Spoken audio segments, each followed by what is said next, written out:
అసలు మొట్టమొదట అనుగ్రహించింది ఒక బోయవాణ్ణి. వెంకటేశ్వర స్వామి వారికి చామదుంపలు తేనెలో పెట్టి పెట్టి ధన్యత పొందినవాడు ఆయన. ఒక రోజున చామదుంపలన్నిటినీ ఉడికించి మెత్తగా అయిపోయాయని చూసి తేనె పట్టుకొచ్చి దోణిలో పోయివే పట్టుకెడతాను వెంకటేశ్వరుడికి అన్నాడు. ఆవిడ చూసింది తేనె అయిపోయిందండి భార్య. ఆయన అన్నాడు, రా మన ఇద్దరం వెళ్ళి తేనె పట్టుకొద్దాం. పట్టి కొడుకుని పిలిచి అన్నాడు, రే నువ్వు ఈ చామదుంపలు జాగ్రత్తగా చూస్తుండు, నేను అమ్మ వెళ్ళి తేనె పట్టుకొస్తాను. అలాగే నాన్నగారండి అన్నాడు. వాడు కూర్చున్నాడు. బోయవాడు భార్య పక్కన ఉన్న అరణ్యంలోకి వెళ్ళారు తేనె కోసం. చేసి తేనె పట్టుకుని వచ్చాడు ఆయన. ఆయన వెంకటేశ్వరుడితో కలిసి తింటాడు.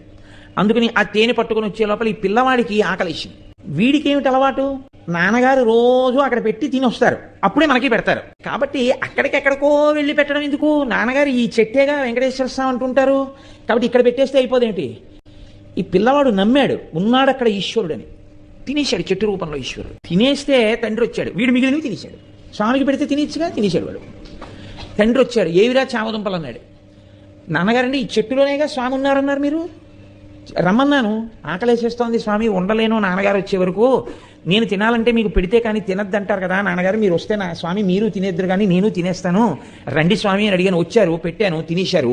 తండ్రికి ఎక్కడ లేని కోపం వచ్చింది, చెట్టుకు పెట్టావా, తిన్నాడా వెంకటేశ్వరుడు. ఆయన అమాయకత్వం ఆయింది. ఎంత పనిచేశావురా అని ఆ చేతిలో కత్తి ఒకటి పట్టుకుని వెళ్ళాడు ఆయన. ఆ కోపంలో ఒళ్ళు తెలియకుండా ఆ కత్తెత్తి పిల్లాన్ని కొట్టబోయాడు. చెట్టు రూపంలో ఉన్నాడు వెంకటేశ్వరుడిని నమ్మినటువంటి పిల్లవాడి యొక్క నమ్మకాన్ని రుజువు చేస్తూ ఇలా ఎత్తిన చేతిని చెట్టు రూపంలో ఉన్న వెంకటేశ్వరుడు పట్టుకున్నాడు. ఎవరు పట్టుకున్నారో చెయ్యని వెనక్కి తిరిగి చూశాడు. చతుర్భుజుడైనటువంటి స్వామి పట్టుకున్నారు అతని చేతిని. ఆయన చూసి